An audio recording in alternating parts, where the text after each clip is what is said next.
Hi, I'm Jody, and today we're going to be talking to Bruce Schumacher, who works for the Forest Service, about rangelands on the Comanche National Grasslands. So I'm Bruce Schumacher with the U.S. Forest Service. I'm based on the Comanche Grassland in southeastern Colorado. This is roughly 450,000 acres spread out over this part of the state of native grasslands and canyons. Of interest, I think, to your topic today, it's important for the public to realize that well over 90, I probably would say 95% of the Comanche grassland is utilized for grazing purposes.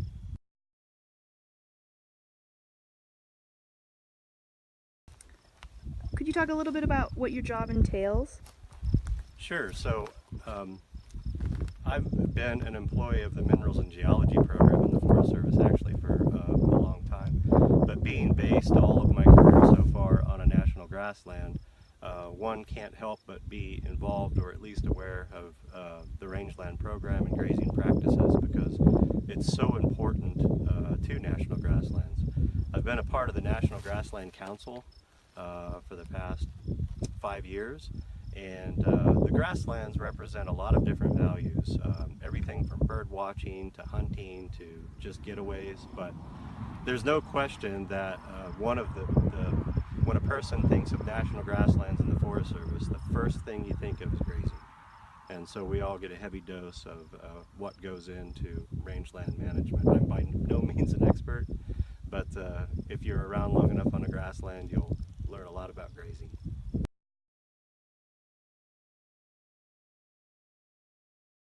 So speaking for the agency as a whole, rangeland management in the Forest Service is about maintaining the ecological resiliency of grassland landscapes. And grassland could mean a national grassland or grazable areas on national forests.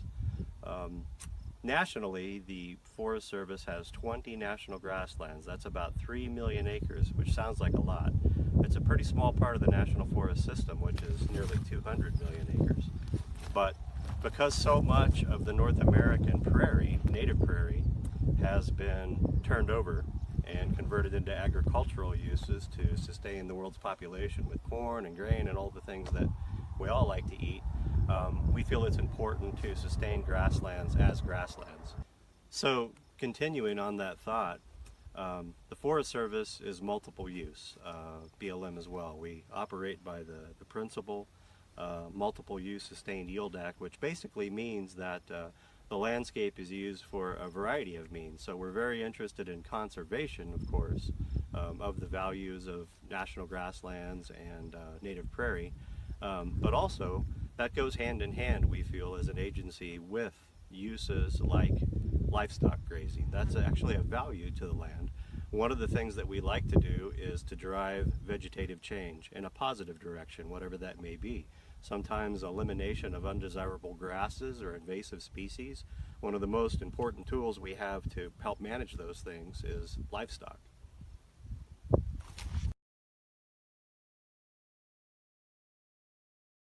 That's a good question. So lease versus a permit. In many states, yes, a lot of livestock ranchers can obtain a lease, which carries with it a lot of control of that particular parcel. The Forest Service and agencies like the Forest Service, we do not issue leases, we issue permits for lots of different things. So a permit could be for a film company to do some photography or some filming in a particular area, permits for ski resorts, permits for all kinds of things, uses of the land. So livestock ranchers or cattle ranchers who use grasslands on the National Forest System have a permit, which allows them to have their livestock based on particular formulas for a certain number of months dependent on the climate and how much rainfall there is in the area, how healthy the grassland is that particular year. And then they're on part of the year and off part of the year. So it's not a lease, it's a permit.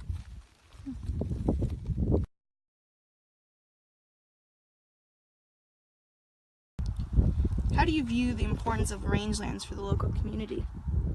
So that's one of the real values of rangeland management in a federal agency like the Forest Service. So as federal stewards of the land, I mean, literally, we work for the people, we work for the taxpayers. And one of the real values of a national grassland like this is to provide an added benefit to local livestock raisers. And so the fee that is charged for grazing of the land is modest in comparison to fair market value on, say, private land. And so it's a real benefit to small communities where maybe economies struggle a bit, and an area like this where there's not a boon of other industry or oil and gas resources or even wind farms at this point. Livestock grazing is huge to the local community, and so to the degree that all these millions of acres of public land can be grazed and that money can go back into the private sector, we consider that a hugely important value that rangeland management has in the Forest Service.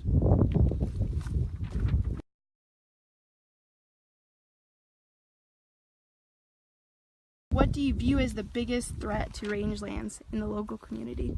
There's a lot of threats. The biggest struggle, of course, that private or state or federal that we all have, and if we look around us in this little area that we're in, there's a lot of invasive species here. So there are some nice grasses. It's late in the season. We're getting toward almost October here, so everything's curing out and things look a little brown now, but there's a lot of beautiful native grasses and all kinds of native forbs and sage, and you see a lot of sunflowers that are now curing back. This has been a very wet year, but unfortunately in little areas then there's also a lot of invasive species. In this case there's a whole lot of Russian thistle, good old tumbleweed, growing in and around this little exclosure around this portal sign. Part of the problem, or part of the reason for that, all these fences, of course, they build up and retain things like tumbleweeds. That's exactly what they do, is tumble, and they avalanche against a fence like this and create their own problems, but then they drop a lot of seed.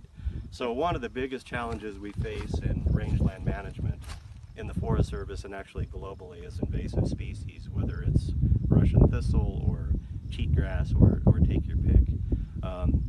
Probably a second threat is just differing views about the way the land should be utilized. The Forest Service are very good stewards, but sometimes there are differences in perception how the land is best managed.